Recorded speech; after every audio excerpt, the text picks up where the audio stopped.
নমস্কার সবাইকে, শান্তনু দাস ইউটিউব চ্যানেলের পক্ষ থেকে সবাইকে স্বাগত জানাচ্ছি। আজকে একটা অন্য ধরনের ভিডিও নিয়ে, একটা নতুন ইন্টারেস্টিং ভিডিও নিয়ে আমি আপনাদের সামনে হাজির হয়েছি। আপনারা জানেন যে এই কদিন আগে আইপিএলের মেগা অকশন সৌদি আরবের জেদাতে সম্পন্ন হয়েছে। সেটারই একটা ভিডিও নিয়ে, একটা টিমের বিষয় নিয়ে সোশ্যাল মিডিয়াতে প্রচুর ট্রোল হচ্ছে, সেটারই একটা ভিডিও নিয়ে আজকে আমি আপনাদের সামনে হাজির হয়েছি। আসলে সোশ্যাল মিডিয়াতে এত টিমটাকে নিয়ে ট্রোল হচ্ছে যে লাস্টে বাধ্য হলাম এই ভিডিওটা বানাতে। তা প্রথমেই বলবো যে আরসিবি এবারে যে টিমটা বানিয়েছে এতটা খারাপ নয় যতটা সোশ্যাল মিডিয়াতে দেখানো হচ্ছে। কারণ টিমে আমরা দেখতে পাবো যে টিমটাতে যে এবারে যে টিমটা তৈরি হয়েছে সেই টিমটাতে বেশ প্রতিভাবান প্লেয়ার আছে। যেমন ধরো Phil Salt, Virat Kohli, Tim David এবং লিয়াম লিভিংস্টন, ঠিক আছে।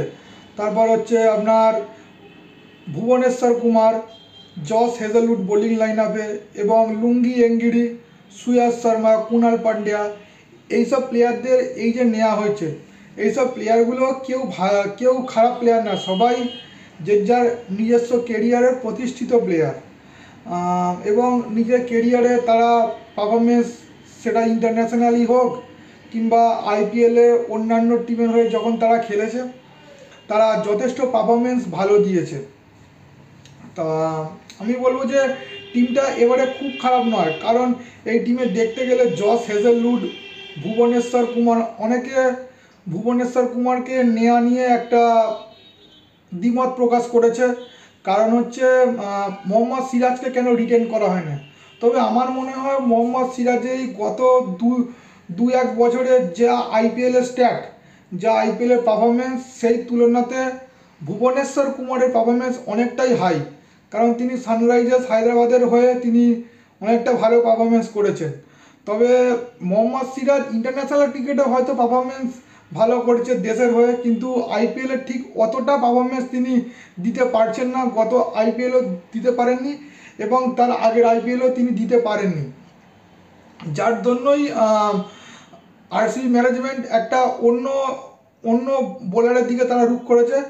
এবং যে ভারতীয় বোলিং লাইনের যে এক্সপিরিয়েন্স বোলার সব থেকে যিনি আগে অনেকবার ভারতীয় দলকে জিতিয়েছেন এবং আরসিবি হয়েও তিনি খেলেছেন, সেই ভুবনেশ্বর কুমারকে তারা এবারের আইপিএলে তারা নিজেদের দলে নিয়েছে। এবং জস হেজলউডকে নেওয়া একটাই কারণ হচ্ছে জস হেজলউড গত 2 বছর ধরে তিনি আরসিবিতে খেলেছেন এবং তিনি যতবারই আরসিবিতে তিনি খেলেছেন এবং প্লেইং 11-এ খেলেছেন, তিনি আরসিবির হয়ে যথেষ্ট ভালো পারফরমেন্স তিনি দিয়েছেন এবং তিনি দলকে ম্যাচ যে জিতেছে তার একটা গুরুত্বপূর্ণ অবদান জস হেজলউডের ছিল। এবার অনেকে বলছে উইল জ্যাককে কেন রিটেন করা হয়নি, গ্লেন ম্যাক্সওয়েলকে কেন রিটেন করা হয়নি, ফাফ ডু প্লেসিকে কেন রিটেন করা হয়নি। দেখুন, গ্লেন ম্যাক্সওয়েলকে একটাই রিটেন করা হয়নি। গ্লেন ম্যাক্সওয়েল যে ধরনের প্লেয়ার, তিনি প্রত্যেকটা ম্যাচে মানে একদম পুরো প্রত্যেকটা ম্যাচে যে তিনি পারফর্ম করে দেবেন, আরসিবিকে সেই কনফিডেন্সটা পাওয়া যাচ্ছে না। কারণ হচ্ছে তিনি গত 2টো আইপিএলে তাকে সুযোগ দেওয়া হয়েছে, তিনি সেইভাবে পারফরমেন্স করতে পারেননি, ঠিক আছে। এবং ফাফ ডু প্লেসি পারফরমেন্স আমি বলবো ভালো, কিন্তু ফাফ ডু প্লেসির যে পজিশনে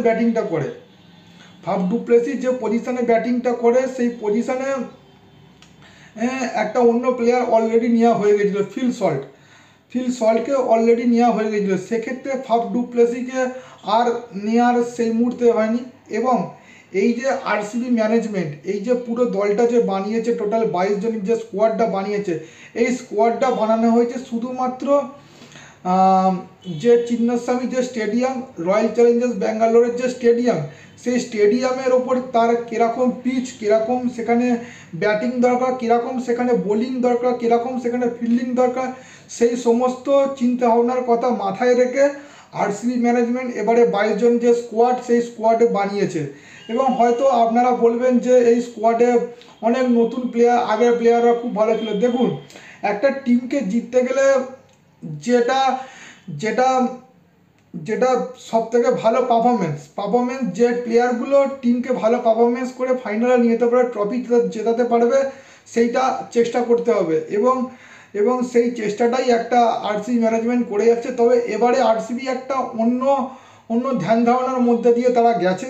তবে আশা করব তারা সাকসেসফুল হবে, কারণ তারা একটা ইন্ডিয়ান কোর গ্রুপ, সলিড একটা ইন্ডিয়ান বোলিং ইউনিট তারা তৈরি করতে চেয়েছে এবং সেটা বোলিং ইউনিট তৈরিও করেছে।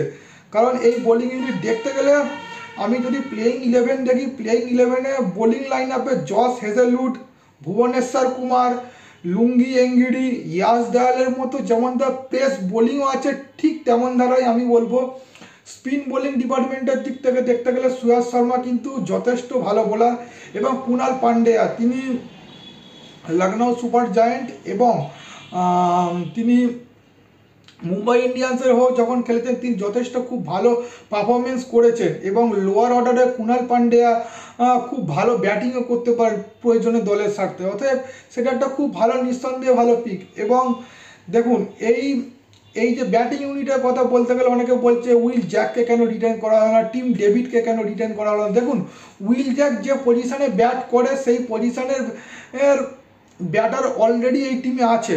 রজত পাটিদার, ফিল শর্ট, এরা অলরেডি এই টিমে আছে। দেবদত্ত পাডিক্কাল, এরা অলরেডি এই টিমে আছে। অতএব উইল জ্যাককে নিয়ে ফালতু একটা মানে একটা এক্সট্রা বিদেশিকে ক্যারি ওরা করতে চাইছিল না ম্যানেজমেন্ট। অতএব উইল জ্যাক যে পজিশনের একটা খেলে সেই পজিশনের ব্যাটার অলরেডি যখন টিমে আছে, তাই উইল জ্যাককে তারা নেয়নি। সেই জায়গাতে তারা একটা এক্সট্রা বিগ হিটারকে তারা নিয়েছে। এই কারণে মিডিল ওভারে এবং জিতেশ শর্মা এবং লিয়ান লিভিংস্টোন যখন টপ অর্ডারে আসবে, লোয়ার অর্ডারে এবং ফিনিশিং টাচে একটা ফিনিশার, বড় হিটার কাউকে দরকার, সেই জন্য টিম ডেভিডকে তারা পিক করেছে। অতএব সব দিক থেকে দেখতে গেলে যে ব্যাটিং ইউনিট এবং বোলিং ইউনিট এবং ফিল্ডিং ইউনিট সব দিক থেকে দেখতে গেলে একটা সামঞ্জস্য একটা দল রেখে তারা এগিয়েছে এবং তারা ব্যালেন্স সাইড। তারা এবারে যে দলটা যে এত পরিমাণে সোশ্যাল মিডিয়াতে ট্রোল হচ্ছে যে দলটা খারাপ, কিন্তু এতটাও খারাপ না দলটা যে এতটা ট্রোল নেওয়া দরকার। কিন্তু আমি বলবো যে দেখুন, মাঠে অন দ্য ফিল্ডে নেবে সেটা সবাই কেউই জানে না যে কোন টিম কেমন পারফর্ম করবে।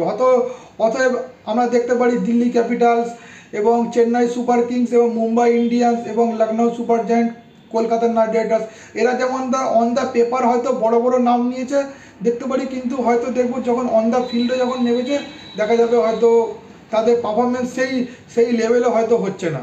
ঠিক আছে, অতএব মাঠে পারফরমেন্সটা দিনের শেষে সব থেকে বড় কথা, বড় নামটা নয়, প্লেয়ারদের পারফরমেন্সটা দিনের শেষে সব থেকে বড় কথা।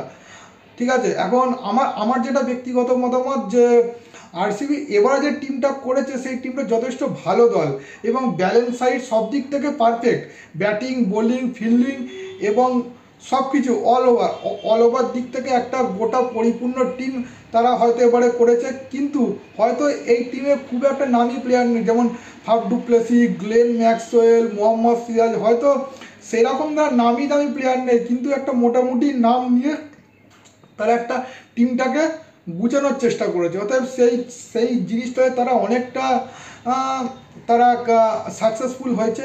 এখন দেখার যে টুর্নামেন্ট স্টার্ট হলে তাদের টিম কীরকম পারফর্ম করে। আর একটি কথা সোশ্যাল মিডিয়াতে আমি খুব দেখতে পাচ্ছি, কেউ বলছে যে তারা দীনেশ কার্তিক কলকাতা নাইট রাইডার্সের প্লেয়ার কিনে তারা কলকাতার নাইট রাইডার্সের মধ্যে টিম করতে চাইছে। দেখুন, আমি বলবো এইসব ধ্যান ধারণাগুলো ভুল। আইপিএলের মেগা অকশন যখনই হয়, শুধু আজকে আরসিবি বলে নয়, সমস্ত টিমেরই প্লেয়ার্স চেঞ্জ হয়ে যায়। আপনারা দেখবেন, অকশন ফলো করলে দেখবেন দিল্লির কিছু প্লেয়ার চেঞ্জ হয়ে গেছে, কলকাতার নাইট রাইডার্সের কিছু প্লেয়ার চেঞ্জ হয়ে গেছে, লখনৌয়ের কিছু প্লেয়ার চেঞ্জ হয়ে গেছে, চেন্নাইয়ের কিছু প্লেয়ার চেঞ্জ হয়ে গেছে, মুম্বাই ইন্ডিয়ান্সের কিছু প্লেয়ার চেঞ্জ হয়ে গেছে। এটা হয়, এটা আইপিএলের ধর্ম। আপনারা যখনই কোনো অকশনে যাবেন একটা প্রিপেড প্ল্যান নিয়ে যান, কিন্তু সবসময় সব প্লেয়ারকে রিটেন করা সম্ভব হয় না।